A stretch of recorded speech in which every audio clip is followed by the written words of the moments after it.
भी तो मैं पहरे लगा दूं, रोक न पाऊं यादों को।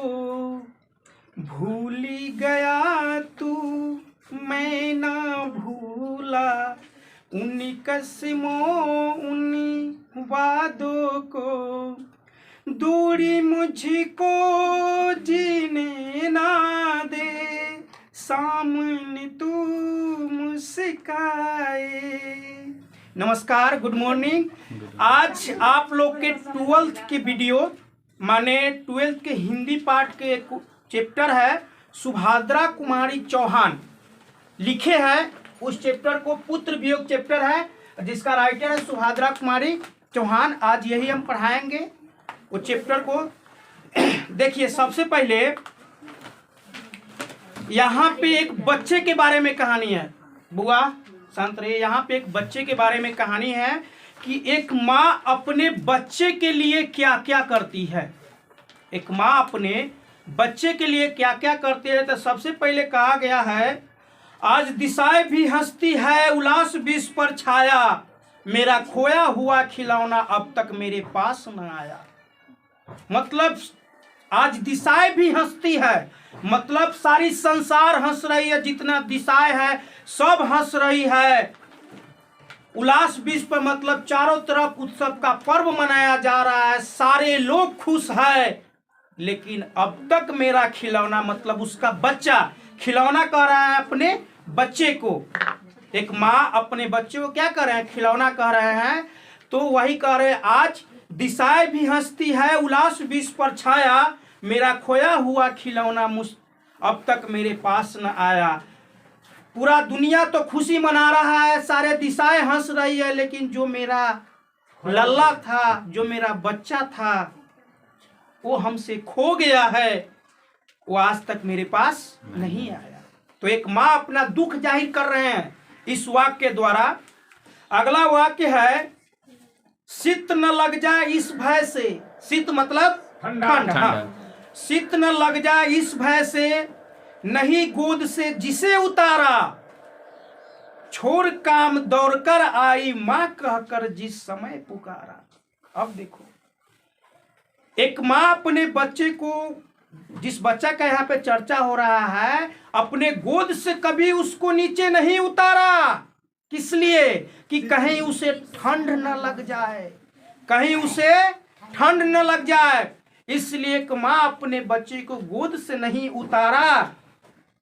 और जब कभी बच्चा माँ कहकर बुलाया, चाहे रोया कि माँ, तो दुनिया की सारे काम, कोई भी माँ होगी ना तो दुनिया की सारे कोई काम करती रहेगी, लेकिन अगर उसका बच्चा पुकारता है तो सारे काम को एक तरफ करती है और बच्चे की तरफ दौड़ती है।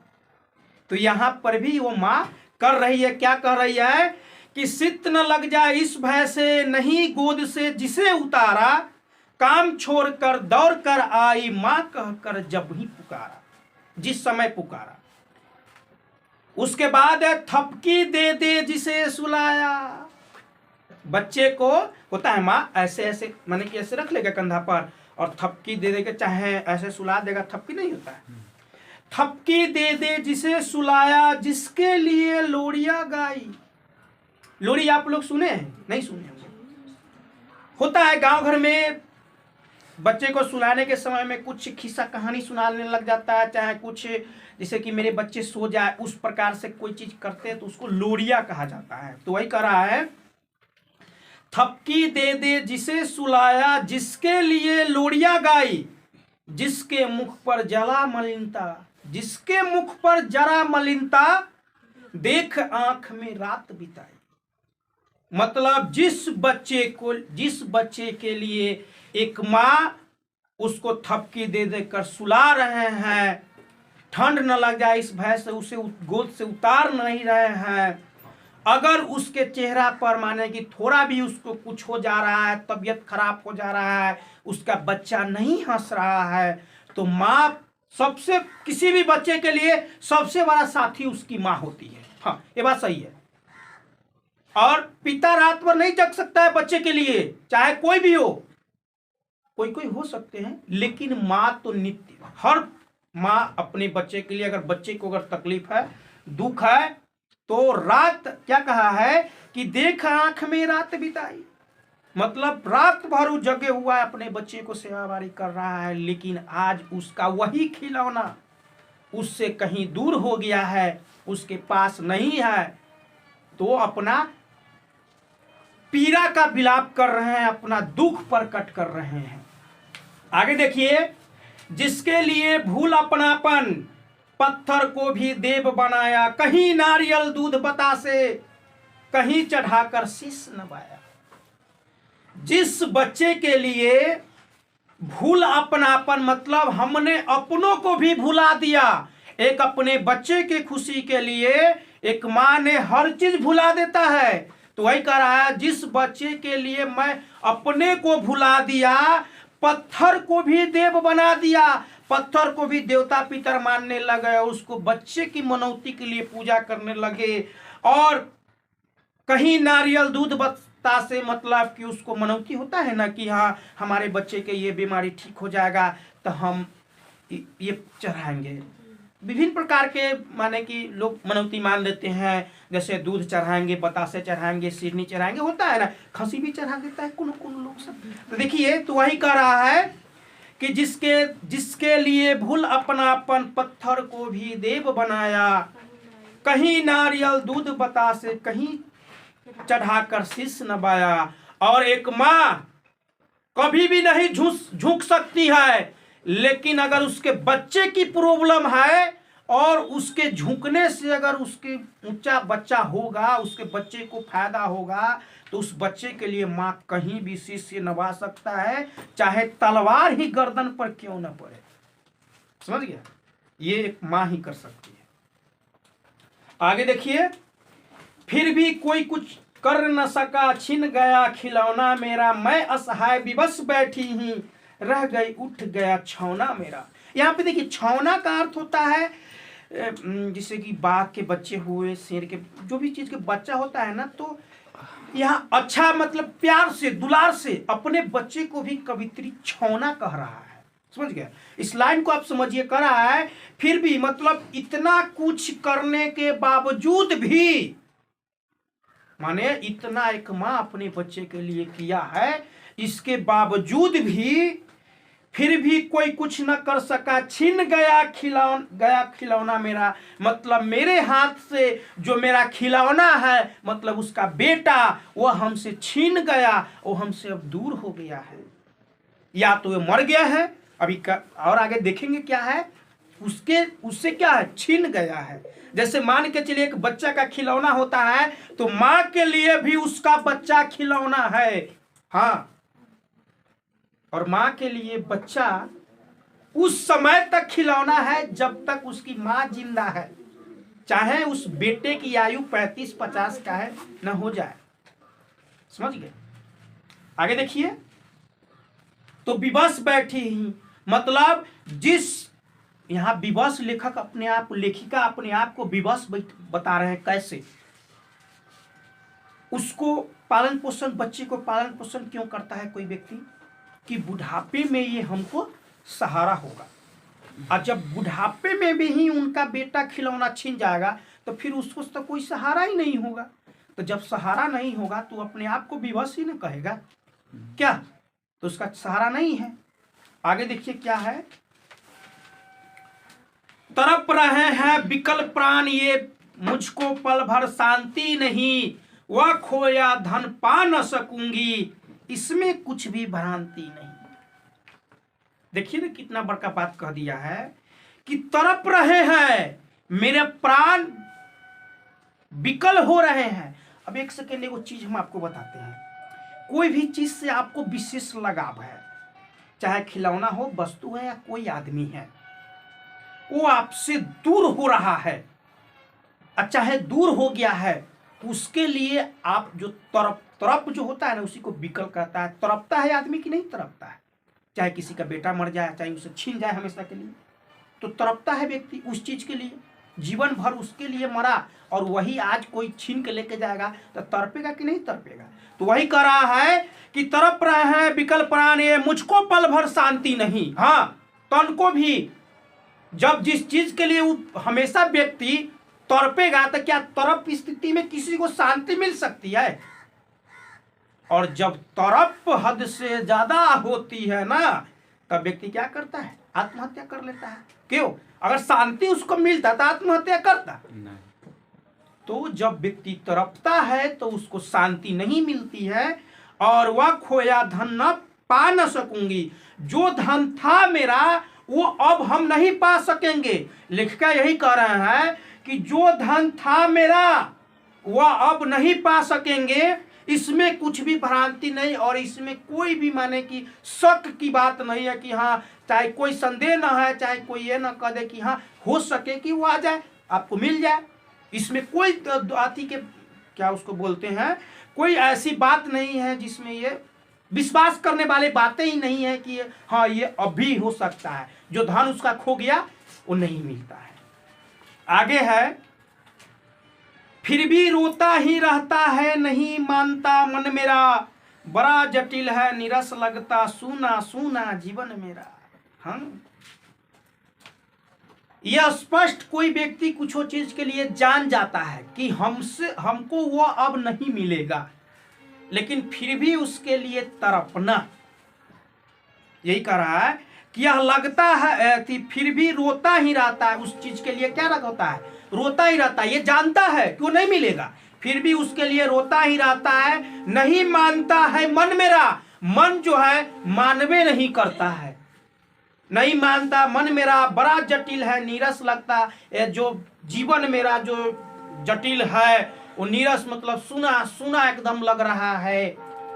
आप लोग को भी लगा होगा कभी न कभी, जैसे आप लोग मान चलिए माँ बाप से अलग होंगे, चाहे आपके पिताजी कहीं दूर चले गए होंगे तो पिता की याद तो आए होंगे ना, और चाहे आपके पिताजी कहीं गए होंगे तो उनको भी तो आप लोग को याद आया होगा। तो वही जब मन नहीं मानता है और सुना सुना मन लगने लगता है, चाहे कोई भी औरत नैरा से ससुराल जाती है तो क्या 5 दिन उसको मन लगता है? नहीं लगता है। ये भी होता है। तो वही कह रहा है कि लगता है फिर भी रोता ही रहता है, नहीं मानता मन मेरा, बड़ा जटिल है नीरस लगता, सूना सूना जीवन मेरा। यह लगता है एक बार यदि पल भर को उसको पा जाती, हाँ यह लगता है एक बार यदि पल भर को उसको पा जाती, जिससे लगा प्यार से सर सहला सहला उसको समझाती। हाँ, अगर वो हमारे पास कभी आ जाता तो उसको हम समझाते कि बेटा तुम हमसे दूर नहीं जाओ, उसके माथा पर हाथ सहलाते और उसको क्या करते? समझाते। यह लगता है कि यदि एक बार पल भर को उसको मतलब पल भर के लिए, तनको देर के लिए अगर वो हमारे सामने आ जाता ना तो हम उसको समझाते, हम उसको प्यार करते, गले लगाते, जिससे वो कहीं मान जाता। मेरे भाया मेरे बेटे अब माँ को यूं छोड़ न जाना, बड़ा कठिन है बेटा खोकर माँ को अपना दिल समझाना। बड़ा कठिन है। देखिए इस लाइन को बढ़िया से समझिए आप लोग। मेरे भाया मेरे बेटे, हाँ बेटे को भया, प्यार से भया भी बोल सकते हैं आप लोग। मेरे भाया मेरे बेटे अब माँ को यूं छोड़ न जाना, मतलब जो माँ तुम्हारे लिए इतना चीज किया है। अच्छा एक सेकेंड, ये कहानी, ये जो कविता दिया गया है हम लोग काहे पढ़ रहे हैं? इससे हम लोग को क्या सीख मिल रहा है? हर घर में तो ऐसा होता है, तो आपको तो ये जानना चाहिए कि हाँ कि माँ क्या क्या करती है बच्चे के लिए। अगर ये बात तुम नहीं आज जानोगे तो निश्चित है कि जब तुम्हारे पास बच्चा होगा ना, तुम्हारे बच्चा होगा, उस दिन तुमको स्पष्ट रूप से पता चल जाएगा कि हमारे लिए मेरे माता पिता क्या क्या किए होंगे। हाँ, उस दर्द को उस दिन पता चलेगा।